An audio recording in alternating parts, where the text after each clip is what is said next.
Again most welcome to all of you.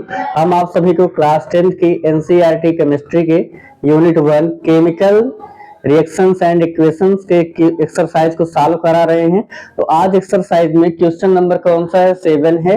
इसके पहले हमने क्वेश्चन नंबर 1 2 3 4 5 6 को अपलोड कर दिया है और साथ में पूरे चैप्टर की थियरी हमने अपलोड कर रखा है, प्रैक्टिकली हमने एक्सप्लेन किया है। तो अगर आप चैनल पर नए हैं पहले आप जाइए प्लेलिस्ट में और उन सारे वीडियोस को देख लीजिए, फिर यहाँ आइए, आपको इजीली समझ में आएगा। तो चलिए हम इसको स्टार्ट करते हैं। तो जो हमारा क्वेश्चन है वो ये है, right the balanced chemical equations for the following reactions. यहाँ पे ऑलरेडी हमने रिएक्शंस लिख रखे हैं और इन रिएक्शंस के लिए हमें क्या लिखना है? केमिकल इक्वेशन लिखना है और उनको क्या करना है? बैलेंस करना है। तो चलिए स्टार्ट करते हैं। जो फर्स्ट हमारा है उसमें देखिएगा, फर्स्ट में क्या है, यहाँ पे कैल्शियम हाइड्रोक्साइड को रिएक्ट करा रहे हैं किससे? कार्बन डाइऑक्साइड से। इसके लिए हम केमिकल इक्वेशन लिखेंगे। तो कैल्शियम हाइड्रोक्साइड का फॉर्मूला क्या होता है? कैल्शियम हाइड्रोक्साइड का होता है CaOH का whole twice. Calcium hydroxide react किससे करा रहे हैं? रिएक्ट करा रहे हैं कार्बन डाइऑक्साइड से। कार्बन डाइऑक्साइड का क्या होगा? CO2। अब रिएक्शन जब दोनों ये रिएक्ट कर रहे हैं, कैल्शियम हाइड्रोक्साइड और कार्बन डाइऑक्साइड, तो प्रोडक्ट में क्या बन रहा है? Calcium carbonate. कैल्शियम कार्बोनेट का फॉर्मूला क्या होता है? CaCO3। और साथ में क्या बन रहा है? वाटर। वाटर क्या होता है? H2O। अब हमने केमिकल इक्वेशन लिख लिया है, अब इसी को क्या करना है? बैलेंस करना है। चलिए बैलेंस करते हैं। देखिएगा, अगर देखें हम एरो के इस साइड का जो है इसको रिएक्टेंट बोलते हैं। रिएक्शन कंप्लीट होने के बाद जो बनता है उसको हम प्रोडक्ट बोलते हैं। तो आप देखिए, रिएक्टेंट में कैल्शियम का 1 एटम है और प्रोडक्ट में भी कैल्शियम का 1 एटम है। कैल्शियम बैलेंस है। आइए आगे, फिर बारी आती है ऑक्सीजन। यहाँ पे दिख रहा है आपको, यहाँ पे ऑक्सीजन का कितना एटम है? 2 एटम है। 2 से दोनों में मल्टीपल है, H के साथ भी और O के साथ भी। तो यहाँ 2 ऑक्सीजन यहाँ पे है और 2 यहाँ पे है। 2 और 2 कितना हो गया? 4। और इस साइड में देखिए, इस साइड में अगर आप आते हैं तो 3 और 1 कितना हो गया? 4। मीन्स ऑक्सीजन क्या है आपका? दोनों साइड में बैलेंस है। 2 और 2 4, 3 और 1 4। ऑक्सीजन क्या है? बैलेंस है। अब हम देखते हैं हाइड्रोजन के लिए। तो देखिए यहाँ पे होल ट्वाइस है, तो हाइड्रोजन यहाँ पे कितना है? 2 है, H2। और यहाँ भी क्या है? H2। हाइड्रोजन भी क्या है? बैलेंस है। कार्बन 1 एटम है, कार्बन 1 एटम है। तो जितने भी एटम है वो क्या है? बैलेंस है। और आपका ये केमिकल इक्वेशन क्या है? बैलेंस है। इसको हमें बैलेंस करने की नेसेसिटी नहीं है। अब आइए अगले पे, जिंक है। जिंक किससे रिएक्ट कर रहा है? जिंक आपका रिएक्ट कर रहा है सिल्वर नाइट्रेट से। तो जिंक का फॉर्मूला क्या? जिंक का जो सिंबल होता है Zn होता है और सिल्वर नाइट्रेट का AgNO3। AgNO3 ये किसका फॉर्मूला है? सिल्वर नाइट्रेट का। जब इनको रिएक्ट करा रहे हैं तो देखिएगा क्या फॉर्म हो रहा है? Zinc nitrate. इसका फॉर्मूला क्या होगा? ZnNO3 का होल ट्वाइस। और साथ में क्या बन रहा है? सिल्वर। सिल्वर का क्या होता है? Ag। अब हम इतने इजीली कैसे लिख देते हैं कंपाउंड का फार्मूला? अगर आपको इसको समझना है आप भी ऐसे ही लिख लेंगे, हमसे कहीं ज्यादा स्पीड से लिखेंगे। लेकिन उसके लिए हमने बेसिक्स ऑफ केमिस्ट्री को बताया है, कैसे केमिकल कंपाउंड का फार्मूला बनता है। तो आप हमारे उन वीडियो को, बेसिक्स ऑफ केमिस्ट्री हमने पूरा प्लेलिस्ट बना रखी है, आप पहले उन वीडियोस को देख लीजिए, फिर यहाँ आइए, आप भी इजीली ऐसे फार्मूला लिख पाएंगे। तो अब हमें क्या करना है? इसी इक्वेशन को बैलेंस करना है।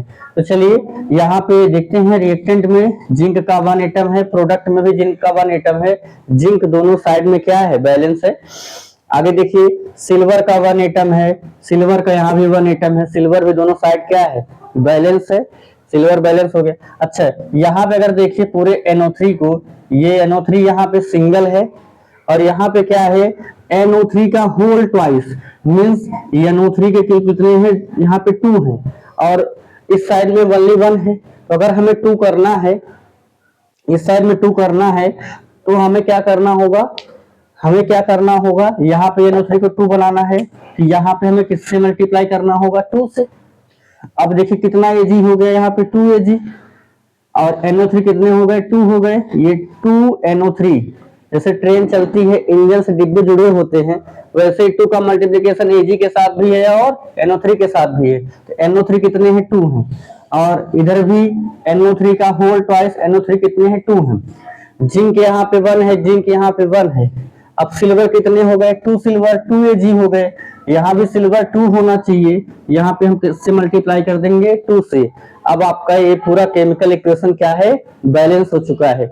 अब इस पे आइए सी पे, यहाँ पे क्या बोल रहा है, एल्यूमिनियम है। एल्यूमिनियम का जो सिंबल होता है क्या होता है, Al। इसको रेट किससे करा रहे हैं हम, कॉपर क्लोराइड से। कॉपर क्लोराइड का होता है CuCl2, है ना, इसको क्यूप्रिक क्लोराइड भी बोल सकते हैं। तो कॉपर एल्यूमिनियम को रेट करा रहे हैं किससे, कॉपर क्लोराइड से। और फॉर्म क्या हो रहा है, पहले से बता रखा है, क्या फॉर्म हो रहा है, एल्यूमिनियम क्लोराइड। क्या फार्मूला होगा, AlCl3, और साथ में क्या रिलीज हो रहा है, साथ में क्या बन रहा है, कॉपर। ठीक है, तो अब इस इक्वेशन को हम बैलेंस करते हैं। देखिएगा, रिएक्टेंट में एल्यूमिनियम 1 है, प्रोडक्ट में भी क्या है, 1 है, एल्यूमिनियम ऑलरेडी क्या है, बैलेंस है। कॉपर का 1 एटम है, कॉपर का 1 एटम है, कॉपर भी क्या है, बैलेंस है। क्लोरीन के यहाँ 2 एटम है और इधर कितने एटम है, 3। देखिए ना, Cl3 लिखा हुआ है, क्लोरीन के 3 एटम है और यहाँ 2 है। कोई ना कोई चेंज करना होगा। चेंज कहाँ करेंगे हम, इधर क्लोरीन कम है, इधर क्लोरीन को बढ़ाएंगे हम। चलिए 2 से मल्टीप्लाई कर देते हैं, तो यहाँ पे हो जाएगा 2Cu, और क्लोरीन कितने हो जाएंगे, 4, तो यहाँ पे कम पड़ जाएंगे। देखिए ना, ये कितना हो गया, 2 2 जा 4, तो क्लोरीन के यहाँ हो गए 4 एटम, तो यहाँ भी हमें बढ़ाना होगा 1 से, तो कर 1 से पहले से 2 से मल्टीप्लाई करेंगे। अब कितना हो गया, 2 3 जा 6 क्लोरीन, इधर भी 6 होने चाहिए, तो हम जहां पे 2 से मल्टीप्लाई किए वहां किससे कर देंगे, 3 से। अब कितने हो गए, 3 2 जा 6, क्लोरीन के 6 एटम, इधर भी 3 2 जा 6, क्लोरीन के 6 एटम। आगे देखिए, यहाँ पे एल्यूमिनियम का 1 है और यहाँ कितने हो चुके हैं, Al2, एल्यूमिनियम के 2 हो चुके हैं। तो अगर इधर भी 2 करना है तो हम किससे मल्टीप्लाई कर देंगे, 2 से। बस काम हो गया हमारा, एल्यूमिनियम के 2 हो गए, इधर भी एल्यूमिनियम के 2 हो गए, कॉपर के 3 हैं, इधर भी 3 करना है, तो हम किससे मल्टीप्लाई कर देंगे, अगर यहाँ 3 है यहाँ भी 3 कर दीजिए, ये भी बैलेंस हो गया। अब लास्ट है बेरियम क्लोराइड, फार्मूला क्या होगा, BaCl2, बेरियम क्लोराइड। किससे रेट कर रहा है, पोटेशियम सल्फेट। क्या फार्मूला होता है, K2SO4। क्या फॉर्म हो रहा है, बेरियम सल्फेट, क्या फार्मूला होता है, BaSO4, और साथ में क्या बन रहा है, पोटेशियम क्लोराइड, क्या फार्मूला होता है, KCl। इसलिए आप बैलेंस कर लीजिए, यहाँ पे बेरियम 1 है, यहाँ पे भी बेरियम 1 है, बेरियम बैलेंस है, सल्फेट का 1 है, सल्फेट यहाँ भी 1 है, SO4 बैलेंस है, Ba बैलेंस है, SO4 बैलेंस है। अब हम देखते हैं, क्लोरीन के 2 एटम है और यहाँ क्लोरीन का 1 एटम है, पोटेशियम 2 है, यहाँ पोटेशियम 1 है, तो देखिएगा साथ में दोनों बैलेंस हो जाएंगे, पोटेशियम और क्लोरीन। हमें केवल क्या करना होगा, यहाँ किससे मल्टीप्लाई करना होगा, 2 से। अब के कितने हो गए, पोटेशियम 2, क्लोरीन भी कितने हो गए, 2 हो गए। अब ये भी रिएक्शन हमारा क्या है, टोटली बैलेंस हो चुका है। तो आपको वीडियो को ऐसा लगा कमेंट करके जरूर बताइएगा, साथ ही साथ इस वीडियो को लाइक कीजिएगा, और अगर आप चैनल पर नए हैं तो चैनल को सब्सक्राइब कर लीजिए, जिससे जो मैं, और बेल आइकन को प्रेस करना मत भूलिएगा, जिससे मैं जो नया वीडियो अपलोड करूं उसके नोटिफिकेशन आप तक पहुंचती रहे। साथ ही साथ आप ढेर वीडियो को शेयर कीजिए, जिससे और भी लोगों को प्रॉफिट हो। और आप जरूर बताइए कि आपको मैराथन क्लास चाहिए कि नहीं चाहिए, या हम लाइव कब आए, हम आपको लाइव आकर के भी पूरी तरीके से जो जिनका छूट गया है पूरा उनको हम सिलेबस बता देंगे। तो तब तक के लिए thanks lot to all of you, we meet again.